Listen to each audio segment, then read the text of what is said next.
Est-ce que je suis en direct?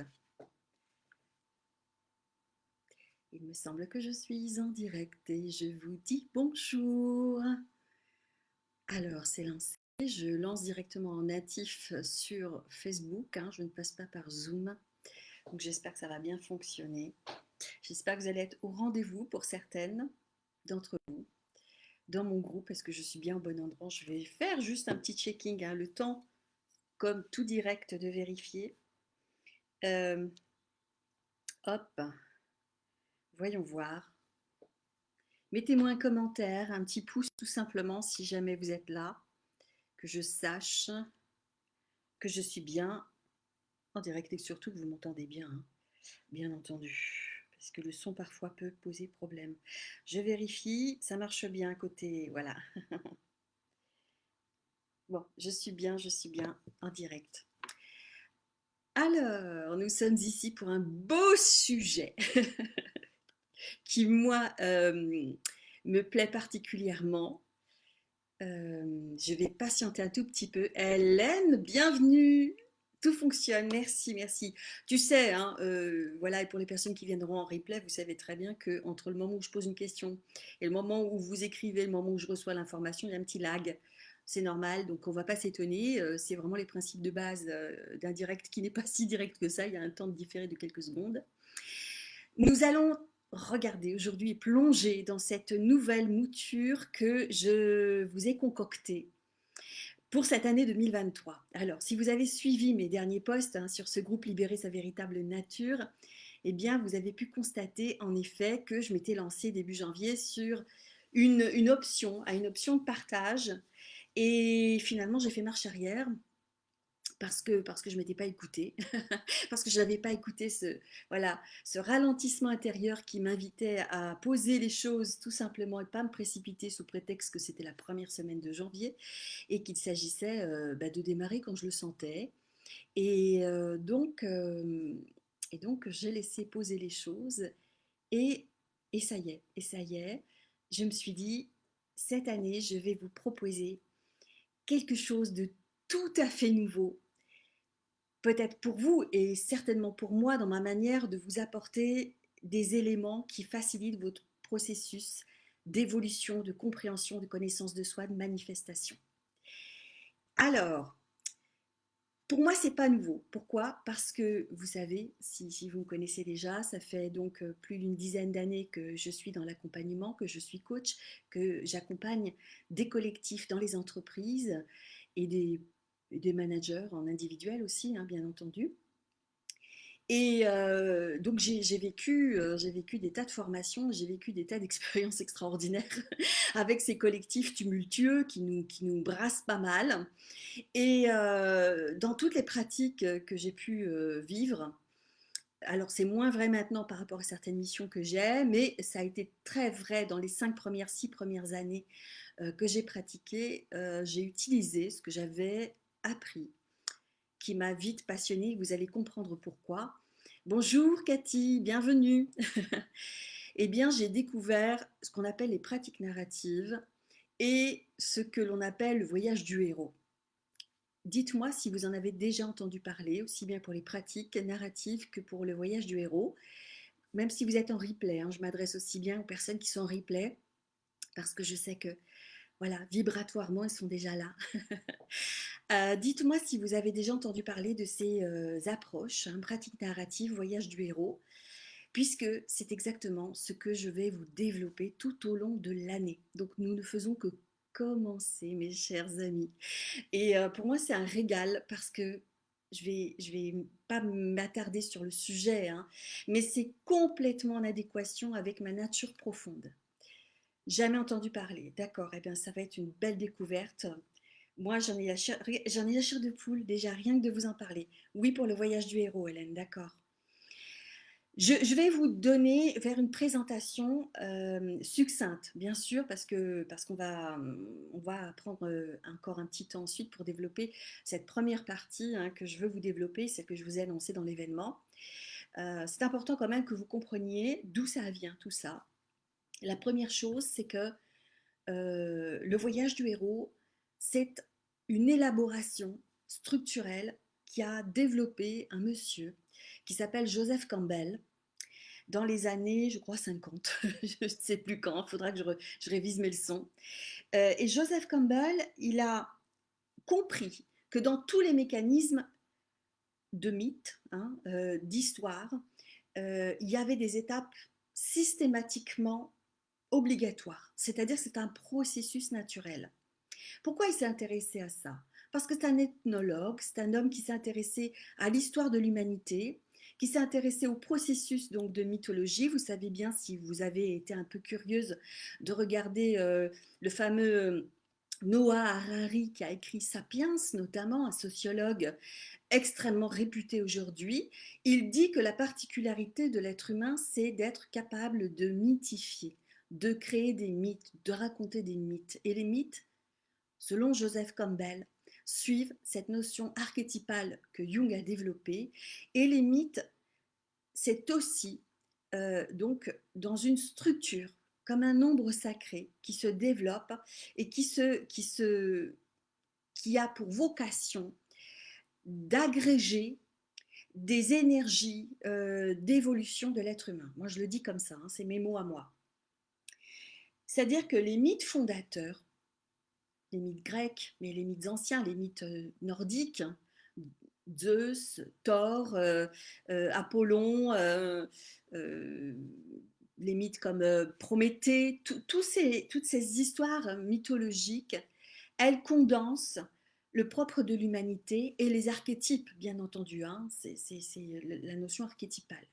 Alors, je ne vais pas rester dans tout ce charabia très intello, on va essayer de simplifier, mais c'est important que vous compreniez que du coup, Joseph Campbell voit les mythes, a une lecture des mythes à travers 12 étapes qui sont les mêmes, quelles que soient les histoires. Alors, les plus fameuses, vous en avez certainement entendu parler, ce sont les histoires de la mythologie grecque, de la mythologie nordique aussi, aztèque, etc.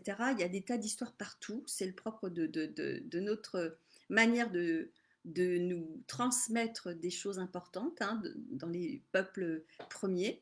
Et puis aujourd'hui encore, puisqu'avec Star Wars, à Star Wars, surtout les bases de George Lucas, reprennent complètement ce principe du voyage du héros et des mythes, hein. C'est un mythe moderne, on pourrait le dire comme ça. Et il y en a beaucoup d'autres, puisqu'en fait, aujourd'hui, de manière plutôt classique, tous les scénaristes, tous les narrateurs, tous les conteurs, tous les écrivains connaissent ce processus-là.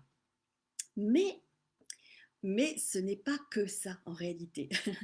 C'est-à-dire qu'on s'est rendu compte, bien sûr, que bien ça vient coller la mythologie, mais ça vient aussi nous dire que nous avons des processus d'évolution et qu'ils suivent une forme de trame invisible, imperceptible, mais qui est pourtant là.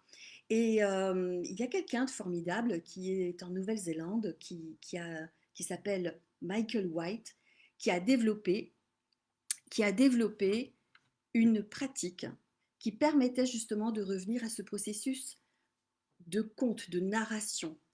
Michael White a développé ce qu'on appelle les pratiques narratives, hein. C'est un processus de compréhension, de développement, d'accompagnement aussi. Et il l'a transmis aujourd'hui dans des écoles. Et aujourd'hui, eh bien, ils sont plusieurs à enseigner cette approche-là, des pratiques narratives. Et je suis en train je suis avec mon thé, hein. Si vous vous demandez ce que je suis en train de faire, je suis juste en train de me servir mon thé, voilà, parce que j'ai prévu de passer un moment chaleureux, hein, pendant 3/4 d'heure, 1 heure maximum avec vous. Et donc, vous voyez, j'ai mon petit thé. Alors, Michael White a développé ce qu'on appelle les pratiques narratives. Il l'a transmis, il a développé ça, je crois que c'était dans les années, je ne suis pas sûre, mais 60-70 à peu près par là. Il faudra que je révise vraiment mes classiques, hein, je suis désolée. Et il y en a beaucoup qui s'en sont apparés. Alors, il y a eu, par exemple, là, dans nos contemporains, Pierre Blanc-Sanoun, hein, c'est une référence. Il l'a emprunté. Il l'a beaucoup, beaucoup développé et œuvré pour le développement de cette pratique-là. Il a eu quelques adeptes, hein, Béatrice Dameron, par exemple. Et puis Nina Scherer aussi qui a développé avec les pratiques narratives l'arbre de vie. Alors, si ça vous intéresse, si vous avez envie de creuser le sujet, eh bien voilà, je vous donne des références. Moi, je ne détiens rien, hein, je ne fais qu'emprunter. Je vous invite à en faire de même. Et pourquoi je vous parle des pratiques narratives? Parce que les pratiques narratives ont, par essence, cette dimension de nous re-questionner sur l'histoire que nous nous racontons. L'histoire que nous nous racontons, la manière dont nous nous faisons connaître aux autres, ce que nous disons de nous, ce que nous choisissons comme trame narrative, c'est aussi à travers tout cela euh, un processus de, d'ancrage, hein, la façon dont on se positionne et on se définit dans la vie. Et parfois, bien souvent même, c'est enfermant. On finit par s'enfermer dans notre propre trame narrative. Je suis sûre que vous comprenez ce que je veux dire. Vous faites, j'imagine, hein, ce lien que je suis en train de vous raconter, ce lien tout de suite avec le voyage du héros. C'est-à-dire que euh, un des outils pour pouvoir revisiter cette trame narrative que l'on s'est construite depuis l'enfance, hein, depuis toujours, eh bien, c'est d'utiliser le voyage du héros pour aller re-questionner les fondements qui font que l'on se dit aujourd'hui, voilà qui je suis. Avec cette notion, je dirais, de carcan, d'enfermement, de rigidité que pourrait être une histoire à laquelle on croit et que l'on a posée comme un socle immuable, je dirais même indécrottable. Voilà, et le voyage du héros, c'est un des outils, je trouve, les plus magiques qui puissent favoriser cette transformation. On va remalaxer son histoire et on va peut-être même en réinventer une autre. On va se réinventer, hein, avec le voyage du héros. Quand je dis se réinventer, ça veut dire que il y a une notion importante que vous devez comprendre, c'est qu'il ne s'agit pas d'être dans le déni d'une réalité et de vivre dans un fantasme. C'est absolument pas ça. Et je le précise tout de suite parce que nos petites alertes intérieures nous disent, mais attends, est-ce que je ne suis pas en train de... Ça, c'est déjà des processus de résistance qui se manifestent. Hein. Est-ce que je ne suis pas déjà en train de m'éloigner de qui je suis vraiment? Calmons-nous. Il ne s'agit pas justement de se réinventer une histoire comme si on était dans un jeu de rôle et qu'on se dit, ok, érase, on efface tout et puis je me réinvente quelque chose. Non, il s'agit d'aller revisiter dans notre histoire ce que l'on a considéré comme étant vrai, étant installé, ne nous permettant plus d'évoluer. C'est-à-dire qu'à partir du moment où on est entravé, empêché d'aller dans notre évolution d'âme, d'être, qui vient s'incarner pour réaliser quelque chose, et probablement se libérer aussi, hein, de processus et d'histoires intergénérationnelles, karmiques, etc., eh bien, ça nous invite justement à re-questionner ces éléments fondamentaux que l'on a positionnés comme étant des socles. Voilà, des socles, des choses qui, voilà, ben, qui disent ça fait partie de moi. Et ça m'a marqué, et ça m'a marqué, et ça m'a constitué, hein, ça m'a défini. Et dans défini, il y a la notion de définitif, hein, vous voyez. C'est important de comprendre que rien n'est définitif. Il y a de la définition et on va regarder combien cette manière de nous définir va constituer finalement le chemin qui s'annonce devant nous, puisqu'il est consécutif. Hein. Euh, je peux me réinventer, mais je vais me réinventer toujours sur la base de ce qui est là déjà. Hein. Si je suis un oiseau, je ne vais pas avancer sur mon paysage de la même manière que si je suis un hippopotame. Je vous fais des gros schémas pour que vous compreniez bien ce que je veux dire. Et donc, la manière dont je me définis structurellement, intérieurement, intellectuellement, émotionnellement, psychologiquement, etc., va impliquer quelque chose sur la manière dont je vais me réinventer, vivre ce qui n'est pas encore vécu, ce qui n'est pas encore là. Vous me faites un petit coucou pour me dire si vous me suivez. Donc, voilà la base, voilà pourquoi je marie les pratiques narratives avec le voyage du héros, et pas que, puisque je m'appuie évidemment sur toute la notion archétypale que j'utilise, enfin que j'explore à travers quoi? à travers le tarot, hein, les arcanes du tarot, le cycle des 22 arcanes est extrêmement parlant aussi sur toutes les énergies qui nous habitent. Donc c'est quelque chose que je vais utiliser aussi, mais il y a plein d'autres choses. Je vais pas, voilà, c'est pas le but ici de vous donner tous ces éléments-là. Je voulais vous faire cette introduction et vous parler de ce principe et de ce mariage entre la pratique narrative, le voyage du héros, hein, ceux qui ont créé ces éléments-là.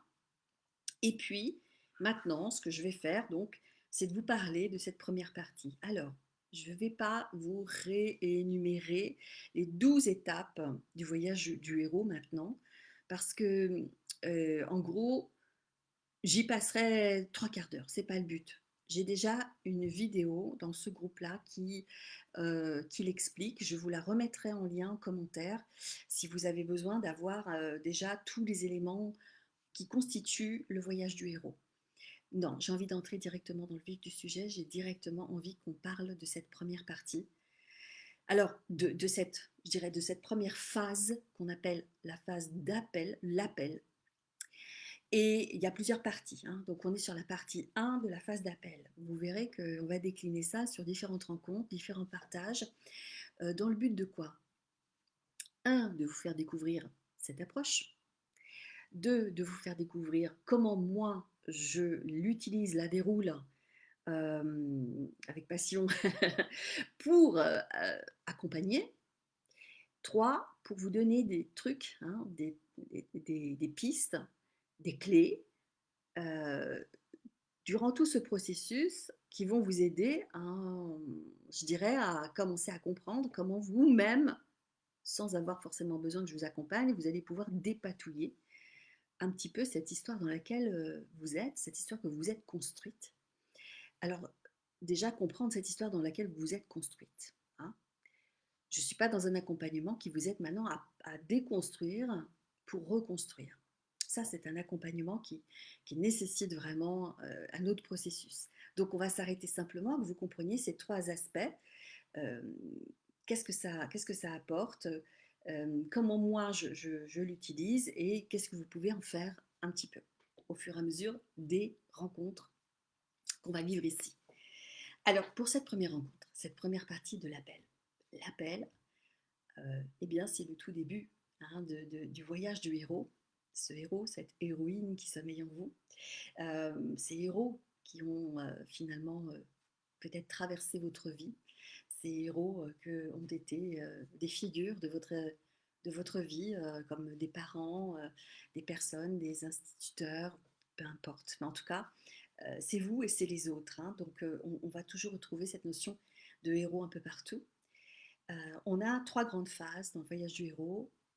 La phase de l'appel, ensuite le gros paquet qui est l'aventure, et puis la dernière phase qui s'appelle le retour. Donc ça va nous emmener sur toute l'année, tout ça. Alors toute l'année, de manière épisodique, hein, tranquillisons-nous, hein. Ça ne veut pas dire que je ne ferai pas des retours en arrière, et voilà, et des mixtes en fonction des questions que vous aurez à me poser. Mais voilà, je vous constitue simplement un peu le paysage, l'appel, l'aventure, le retour. Donc on va commencer par l'appel, et dans l'appel, il y a plusieurs parties. Donc on va commencer par cette première partie aujourd'hui. Et je ne vais pas vous retenir bien longtemps, mais je pense que je vais vous donner juste l'amorce qui vous permet de comprendre un petit peu de quoi il s'agit. Quand on parle de ce début du voyage du héros, l'appel, ça dit ce que ça dit, il y a quelque chose qui nous appelle. Mais avant d'entendre l'appel, hein, parce qu'il y a ce moment où l'appel n'existe pas, il y a le train-train de la vie de tous les jours. C'est le socle, c'est ce socle-là sur lequel s'installe le voyage du héros, sur un vécu, du vécu, une situation présente. Ça n'arrive pas en plein milieu d'une autre aventure, c'est impossible. On est touché par l'appel dans un espace de tranquillité, ou pas. Je vais vous préciser de quoi il s'agit. L'appel au voyage arrive dans des moments de notre vie où on est pris, complètement pris dans la routine, dans le train-train, Alors, il y a deux aspects. Soit on y est pris et on s'y est installé et on se gargarise de ce train-train-là. On se vautre dans ce train-train-là, dans cette routine. On se délecte du confort de la vie, dans lequel on est dans la sécurité et dans lequel, tel, je dirais, un enfant très heureux hein, des dons que la vie lui offre, se contente hein, est dans le contentement et le plaisir. Il est dans la jouissance de ce qui est. Ça, c'est la première notion hein, de cet état de fait avant l'appel. Et le deuxième, c'est je suis installée dans une situation où je me sens embourbée, enfermée, je me suis emprisonnée, j'ai perdu le pouvoir sur moi-même. Hein. C'est pas je suis enfermée, vous verrez que c'est une autre notion dans le processus du voyage du héros. Je ne suis pas enfermée par par les autres parce que je vis quelque chose et que je suis allée en contre et qu'on m'a pris, on m'a enfermé pour m'empêcher d'eux. Hein. Ça pourrait être de ce ressort, mais c'est d'abord je me suis enfermée, je me suis installée dans je dirais, une routine, un système dans lequel, pour des raisons que je vais vous évoquer, je ne m'y sens pas bien, je suis en souffrance. Vous voyez, la différence entre les deux, c'est qu'il y en a un qui s'en délecte, il est dans le contentement de ça, et l'autre, il est en souffrance de ça. Mais il se sent prisonnier. Hein. C'est la prison dorée, par exemple. On s'enferme dans des prisons dorées, dans ce qu'on appelle la zone de confort, mais qui est la zone d'habitude. Moi, je préfère dire ça comme ça. Donc, c'est les deux aspects, les deux notions à partir desquelles va démarrer l'appel. Et l'appel, il va souvent commencer par euh, une espèce de signe de synchronicité, une espèce de chaos qui vient nous bousculer dans ce qui se passe. Quand je suis dans le contentement, la béatitude, le bonheur, mais je me suis bien installée au point que je n'évolue plus, hein, je suis dans un train-train, si c'est ça que je dois vivre, comme dans l'autre situation, que ce soit l'une ou l'autre que je dois vivre, la synchronicité ne viendra pas, le chaos ne viendra pas. Hein. Il ne viendra que si, dans mon principe d'évolution, il y a quelque chose qui l'appelle. Donc soit c'est un principe inconscient, parce que c'est un peu mon destin, comme on dit, hein, voilà, c'est ton destin, soit c'est quelque chose que j'appelle du fond de moi-même, hein, avec cette souffrance, je ne suis pas heureux dans ce que je vis, je suis enfermée, c'est pas ça la vie, euh, il y a quelque chose au fond de moi qui crie, hein, et à ce moment-là, oui, à ce moment-là, il va se passer quelque chose de magique qui est la rencontre avec un événement, avec une situation, avec quelque chose qui réveille en nous un désir de transformation. Donc soit je suis dans mon contentement, je suis bien heureux de ce que je vis, etc. Et à ce moment-là, un événement chaotique vient bousculer mon petit train-train bien heureux. Hein. Là, on est plus sur une notion chaotique. Soit je suis dans un embourbement dont je ne veux plus, mais je ne sais pas comment m'en sortir, et d'un seul coup, je vais avoir quelque chose qui vient répondre à mon appel de j'en peux plus, je souffre trop, je veux changer. Je vais avoir une rencontre synchronistique, un événement synchronistique, quelque chose qui me tend comme une corde magique, vous voyez, qui me dit, regarde, là il y a une voie d'issue, une issue possible. Parce que la vie est magique, elle nous offre toujours une corde pour l'attraper, pour sortir de là où on est enfermé, à partir du moment où on ressent le besoin d'en sortir. Il faut savoir la voir. Et bien souvent, ce qu'on n'arrive pas, c'est de voir cela parce que, eh bien, on est dans cette histoire qu'on se raconte. C'est un petit peu pareil dans notre contentement, hein, dans le bouillonnement du petit confort dans lequel on est, où on ne voudrait pas sortir. Mais là, c'est le chaos de la vie qui nous donne le grand coup de pied au derrière et qui nous dit circule. Il est temps pour toi maintenant de te remettre en mouvement, de faire circuler la vie en toi. Vous voyez, c'est les deux aspects, hein, on va dire en grosso modo. Et c'est important de déjà d'identifier dans cette première partie de l'appel ces deux états-là. Parce que sinon, on ne comprendra pas qu'il y a un appel qui est en train de se faire. On ne va pas forcément vivre les choses en conscience. On va les vivre quand même, hein, je vous rassure. Si la vie a décidé qu'on doit changer les choses, elles vont changer. Mais moi, je trouve que c'est quand même drôlement plus sympa de mettre les choses en conscience et de commencer à se dire, je co-crée avec la vie, hein, et non pas je subis la vie. Parce que je risque de m'éterniser dans des étapes et ma transformation, mon voyage du héros va risquer de durer. Bon, il vivra hein, ce qu'il vivra, hein. Le cycle se vivra de toute façon, mais et moi je préconise qu'on redevienne maître de nos cycles et de nos processus et donc d'être en conscience. Donc c'est pour ça que je vous raconte tout ça, hein. Moi j'en ai vécu des cycles, ils ont duré 10 ans pour certains. Je crois que pour certains, j'aurais pu les vivre en 2 ans, c'est un peu dommage.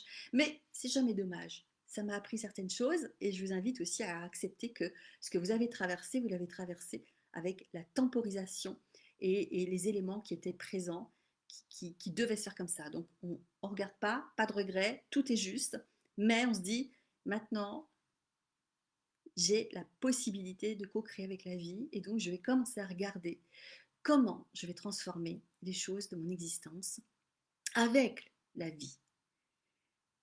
Je développerai un peu cette notion de destinée, de ce qui ne nous appartient pas, qui fait partie des choix de l'âme, et de ce qui fait partie des choix de l'ego, du moi, hein, qui peut choisir aussi, parce qu'il y a un libre arbitre, hein, n'oublions pas. Donc c'est le mix entre le libre arbitre et le non libre arbitre. Ça, je vous en parlerai une autre fois, c'est pas le propos. Mais ça fait partie de ce processus-là de co-création. Une part de moi en libre arbitre co-crée avec cette part de moi qui n'a pas de libre arbitre. C'est ça dont il s'agit. Bon, ok, je ne vais pas me digresser et me perdre dans toutes ces explications. Ce que je vous invite à faire pour cette première rencontre, vous voyez, on va pas, ça fait déjà 26 minutes qu'on est ensemble, je ne veux pas que ce soit trop long, c'est pour ça que je le découpe en plein de petits bouts, comme ça sera beaucoup plus digeste pour vous. Cette première partie, comme vous l'avez compris en écoutant tout ce que je vous expliquais là, déjà si vous avez des questions, Cathy, Hélène et toutes les personnes qui viendront en replay, n'hésitez certainement pas à me les poser. Je reviendrai. Je vous invite à regarder déjà où est-ce que vous vous sentez. Est-ce que vous vous sentez plutôt dans un espace confortable duquel vous n'avez pas forcément envie de bouger, vous vous dites ça y est, moi je suis là où j'avais envie d'être, ça me convient, il y a certainement des ajustements à faire, il y a certainement des bricolages par-ci par-là pour que ce soit encore plus parfait, mais en gros je suis déjà là où j'ai envie d'être, hein. C'est jamais parfait à 100%. Ou alors, vous êtes plutôt, hein, vous avez vu ces deux extrêmes, dans la partie, non mais là où je suis, ça va plus du tout, moi j'en peux plus, j'étouffe, j'ai envie de sortir de là, mais je peux pas, je voudrais bien, mais je peux point. Je suis prise dans des obligations, je suis prise dans, j'ai pas de choix, je peux pas lâcher ça comme ça, c'est compliqué pour moi. C'est pas facile, j'ai pas les moyens, je connais pas, je sais pas, voyez, tous ces éléments-là qui font que vous aimeriez, mais bah voilà, pour l'instant, vous vous sentez prisonnière de ce que vous vivez. Voilà, déjà, je vous invite à aller regarder dans quel champ vous vous situez aujourd'hui. Le deuxième aspect, c'est peut-être de faire du découpage. Un petit peu comme dans une anamnèse en coaching, si vous avez été formé, vous savez que c'est intéressant de faire une anamnèse, un point sur tous je dirais les cadrans hein, de notre existence, l'aspect financier, l'aspect professionnel, l'aspect géographique, le lieu de vie, la famille, les relations amoureuses, les relations sociales, etc. Hein. On a tout un aspect comme ça très large dans notre vie. Eh bien, on va se dire, moi, dans certains pans de ma vie, je me sens plutôt dans le confort, ça y est, je suis vraiment là où j'ai envie d'être. Et dans d'autres, ça va être plutôt, je me sens prisonnière, je n'ai pas envie de rester là, j'en peux plus, je me sens pas bien. La santé aussi fait partie de ça, hein. Donc, regardez un petit peu en découpant. Et puis, si vous êtes, il y a un entre-deux, je dirais, il y a un entre-deux qui est, je suis en train, c'est pas tout à fait confortable, mais je suis déjà en train d'y aller, hein. Je suis déjà sur cette partie-là en train de processer pour changer des choses. Ça aussi, c'est important de les identifier. Donc, je vous inviterai à poser ça sur une feuille de papier, de créer des petits cadrans comme ça, voilà, des bulles, hein, vous faites comme vous voulez, et de commencer à poser ces champs de votre vie dans lesquels vous vous sentez soit bah, j'y suis très bien, moi ça y est, je suis arrivée où j'avais envie d'y aller, d'être et je baigne dedans et je suis dans mon confort, et le reste, et ainsi de suite. Avec une petite, je dirais une petite pointe d'intérêt, de curiosité pour aller regarder, j'y suis, et il n'est pas question comment on sorte, vous voyez, c'est j'y suis, ça fait longtemps que j'y suis. Parce qu'il ne faut pas confondre, ça y est, je suis arrivée dans ce champ-là, j'ai enfin réalisé ce que je voulais, c'est super, je suis heureuse.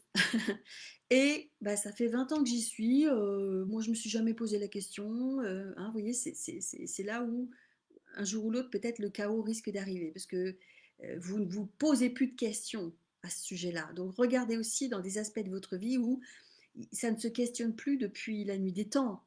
Hein, c'est tiens, j'y pensais plus, mais effectivement, ça c'est super installé depuis longtemps. Ça pourrait avoir aussi une incidence intéressante dans toute dans cette narration de votre vie. Hein. On y viendra sur la deuxième partie. C'est comment je raconte ce qui est là. Voilà, voilà, je vous ai donné les éléments de base sur lesquels on va s'appuyer pour la suite. Euh, si vous découvrez vraiment la notion de voyage du héros, ne vous affolez pas. À un moment donné, je vais vous donner la cartographie, que vous compreniez un petit peu par où on va passer, mais je pense que c'est intéressant déjà de comprendre à partir d'où je pars pour vivre ce voyage du héros. Pour vous, ça va être un élément important de le poser sur le papier. Hein. Je vous invite à avoir un journal de bord lorsque vous allez me rencontrer sur les prochains rendez-vous que je vais vous proposer, d'avoir ce journal de bord et de continuer votre trame narrative, hein, de pouvoir identifier, ok, voilà les différents pans de ma vie, voilà ceux où je suis un peu trop plan-plan, là où je suis arrivée, c'est ok, je suis super contente, là où ça va pas du tout, je me sens trop enfermée, trop prisonnière, je sais pas comment faire, etc. etc. Hein, d'aller identifier tous ces aspects-là, parce que c'est à partir de cela qu'on va commencer à suivre l'aventure pour la partie numéro 2 de l'appel, qui aura lieu bientôt, hein, je ne sais pas quand encore, hein, je ne suis pas dans un planning rigoureux, vous l'avez compris, ça va au gré de ma disponibilité et de mon humeur. Voilà. J'espère que ça vous a parlé. Je ne sais pas si vous êtes encore là, parce que franchement, avec Facebook, je ne vois pas toujours hein, si les gens sont là. Juste, laissez-moi un petit message en me disant, est-ce que ça a été clair pour vous? Est-ce que ça vous a donné des bases, des éléments qui vous permettent déjà de poser sur votre carnet de bord des petits éléments? On y va tout doux, hein, on y va mollo, hein, slow process. Je fonctionne comme ça. On va pas échapper de roue. Si vous avez envie de quelque chose qui dépote, c'est pas avec moi que vous allez avoir. Vous allez avoir un truc qui dépote en profondeur, mais pas en termes de machinerie. Hein. Non, non, on y va tranquille, mais en profondeur, de manière sûre. Et moi, ce que je veux, c'est que vous soyez clair avec chacune des étapes, parce que, bah oui, c'est un processus. Hein. C'est un processus. Comme tout processus, il prend son temps. Voilà, je ne sais pas si vous êtes encore là. N'hésitez pas à me dire c'est OK, j'ai tout noté. De toute façon, il y a le replay. S'il y a des questions, c'est le moment. Je suis en train de vérifier. Mais je vais attendre un tout petit chouïa et boire, parce que mon thé va refroidir.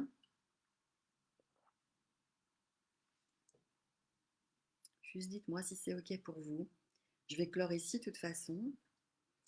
Je n'en dirai pas plus parce que sinon ça vous emmène trop loin. Et on y va étape par étape. On y va étape par étape. Je me répète.